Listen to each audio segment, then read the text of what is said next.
श्री स्वामी समर्थ. कधीच जगण्याचा कंटाळ येणार नाही या 18 गोष्टी करा. नंबर 1. माणूस खूप श्रीमंत झाला की माणसं सोडून देतो आणि कुत्री पाळायला लागतो.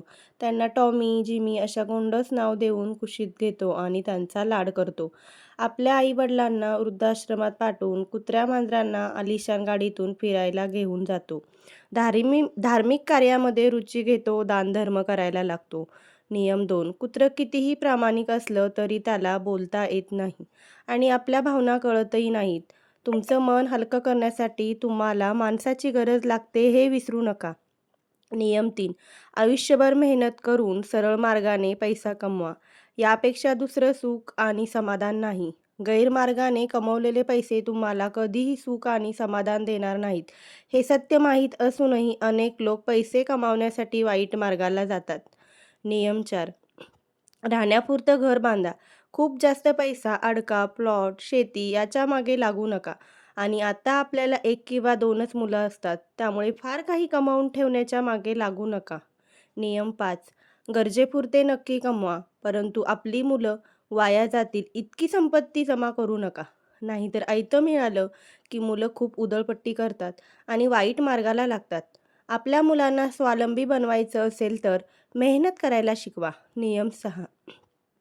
जर तुमची मुलं चांगली असतील तर तुम्हाला त्यांच्यासाठी फार काही कमावून ठेवण्याची गरज भासणार नाही आणि तुमची मुलं जर नालायक असतील तर तुम्ही कितीही कमावून ठेवले तरी त्याचा काहीही उपयोग होणार नाही.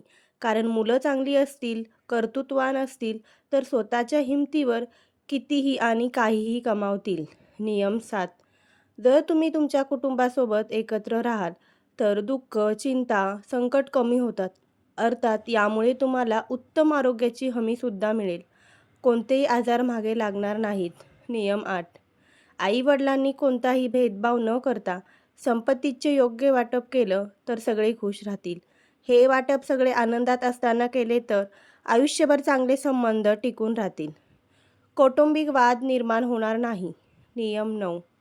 बहुतेक कौटुंबिक वादविवाद हे संपत्तीच्या वाटपातून निर्माण होतात.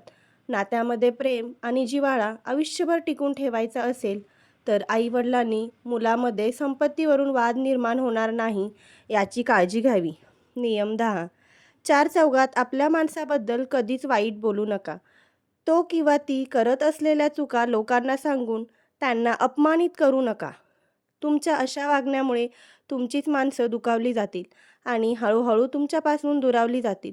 आपल्या माणसाची मनं जपायला शिका, कारण मनात झालेली जखम कधी भरून येत नसते. नियम 11. घरच्या गोष्टी कधीच चव्हाट्यावर आणू नका. लोक रडून ऐकतील आणि इतरांना हसून सांगतील. यामुळे तुमच्या घराचा तमाशा होईल.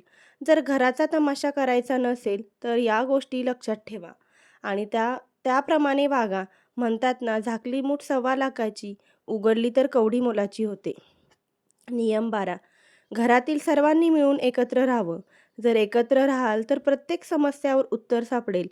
कठीण प्रसंगात एकमेकाची मदत होईल आणि त्यामुळे घराची प्रगती होईल. एक काठी सह तुटू शकते, पण त्या काठीची मोळी बांधली तर ती तोडणे अशक्य असतं. नियम 13. तुमच्या वडिलोपार्जित संपत्तीवर कधीच डोळा ठेवू नका. त्यापेक्षा स्वतःच्या मेहनतीने कमवा. तुमचं कर्तृत्व सिद्ध करा. त्यामुळे लोकांच्या मनात तुमच्याबद्दल आदर निर्माण होईल आणि तुम्हाला मान-सन्मान मिळेल. नियम 14. बहिणीने भावाला समजून घेतलं पाहिजे. फक्त कायदा सांगतो म्हणून प्रॉपर्टीसाठी सख्ख्या भावासोबत भांडत बसू नये. ज्या भावाला तुम्ही राखी बांधली, त्या भावाच्या हातात बेडी पडेल असं काहीही करू नका. नियम 15. एकमेकाकडे अधूनमधून येणं-जाणं चालू ठेवलं पाहिजे. तो माझ्याकडे का येत नाही? त्याला माझ्याबद्दल काही वाटत असेल किंवा नाही? तो माझ्याबद्दल काय विचार करत असेल? असे प्रश्न मनात येऊ देऊ नका. कारण विचार करून माणसं खचतात आणि अनेक आजार आपल्या मागे लागून घेतात. नियम 16. धनसंपत्ती जमा करण्यापेक्षा प्रेमाने माणसं जोडायला शिका. नाती जपून ठेवा, कारण अडचणीच्या वेळी तुम्हाला ही नाती उपयोगी पडतील.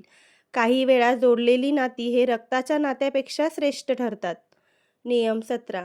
शक्यतो श्रीमंताच्या घरी जाणं टाळावं. कारण तुम्ही सहज म्हणून जाता, परंतु त्यांना वाटतं की तुम्ही काहीतरी मदत मागायला आले आहात. तुम्हाला त्यांच्याकडून कसल्या तरी मदतीची गरज आहे असं त्यांना वाटतं. नियम 18. बहिणीकडे भावाने अधूनमधून येणं-जाणं चालू ठेवा. बहिणीला घरी बोलवत जा आणि बहिणीला सुद्धा मान द्यायला शिका. सत्य सत्याची मनं जपा, म्हणजे ही माणसं तुम्हाला जपतील. यामुळे तुम्ही आयुष्यभर निरोगी राहाल. गोळ्या औषध कमी होतील आणि दीर्घायुष्य मिळण्याची हमी देखील मिळेल. नाहीतर तुम्हाला अनेक आजार लागतील. गोळ्या औषध, दवाखाना, कोर्ट कचऱ्या मागे लागतील आणि जीवन जगण्याचा कंटाळा येऊन जाईल. मित्रांनो, व्हिडिओ पाहिल्यास तुमचे मनापासून धन्यवाद. आपल्या चॅनलवरती नवीन असेल तर चॅनलला लाईक, सबस्क्राईब नक्की करा. व्हिडिओ पाहिल्यास तुमचे सर्वांचे मनःपूर्वक आभार. आणि आपल्या चॅनलवरती नवीन असाल तर चॅनलला लाईक आणि सबस्क्राईब करा. धन्यवाद.